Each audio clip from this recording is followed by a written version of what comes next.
Over night oats என்னோடய ஸ்டைலில் பார்க்கலாங்களா? நிறைய பேர் இந்த ரெசிபி கேட்டிருந்தீங்க. இது காலையில் ரொம்ப ரொம்ப நல்ல ஒரு சூப்பர் ஹெல்தி பிரேக்ஃபாஸ்ட்டுங்க.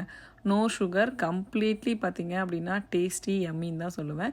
என்னோடய ஸ்டைலில் சொல்கிறேன். நான் வந்துட்டு ஸ்வீட்டு, மில்க்கு இதெல்லாம் எதுவுமே எடுத்துக்காமல், மில்க்குக்கு ஆப்ஷனலாக பார்த்தீங்க அப்படின்னா ஆல்மண்ட் மில்க் எடுத்துக்கிட்டேன். அந்த மாதிரி எங்கள் 4 பேருக்கும் இதான் பிரேக்ஃபாஸ்ட் அப்படின்றதுனால மெஷரிங் கப்பில் 1/2 கப் இருக்கும் இல்லையா, அந்த கப்பில் ஓட்ஸ் வந்து 1 கப் எடுத்துக்கிட்டேன். அதுக்கப்புறமா ட்ரை கிரேப்ஸ் வந்து கொஞ்சம் கொஞ்சம் போட்டுக்கோங்க. அதுக்கப்புறமா சியா சீட்ஸ் போட்டுக்கோங்க. சியா சீட்ஸ் வந்துட்டு 1 டேபிள் ஸ்பூன் எடுத்துருக்கிறேன். ட்ரை கிரேப்ஸ் வந்து நீங்கள் எவ்வளோ வேணாலும் போட்டுக்கலாம். நான் வந்து பாலுக்கு பதிலாக பார்த்தீங்கன்னா ஆல்மண்ட் மில்க் எடுத்திருக்கேன்.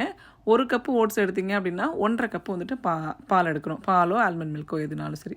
அதுக்கப்புறமா க்ரீக் யோகட் வந்துட்டு நல்ல ஒரு பெரிய டீஸ்பூன் அளவுக்கு எடுத்துருக்குறேங்க. ஸோ எல்லாத்துலேயும் கொஞ்சம் கொஞ்சம் போட்டுட்டேன். அதுக்கப்புறமா வால்நட் போட்டுட்டு நல்லா மிக்ஸ் பண்ணி விட்டுருங்க. மிக்ஸ் பண்ணி ஃப்ரிட்ஜில் வச்சுருங்க. ஓவர் நைட் அப்படியே இருந்ததுக்கப்புறம் காலையில் ஃப்ரூட்ஸ் எல்லாம் சேர்த்து சாப்பிட்டீங்க அப்படின்னா எம்மியாக இருக்கும்.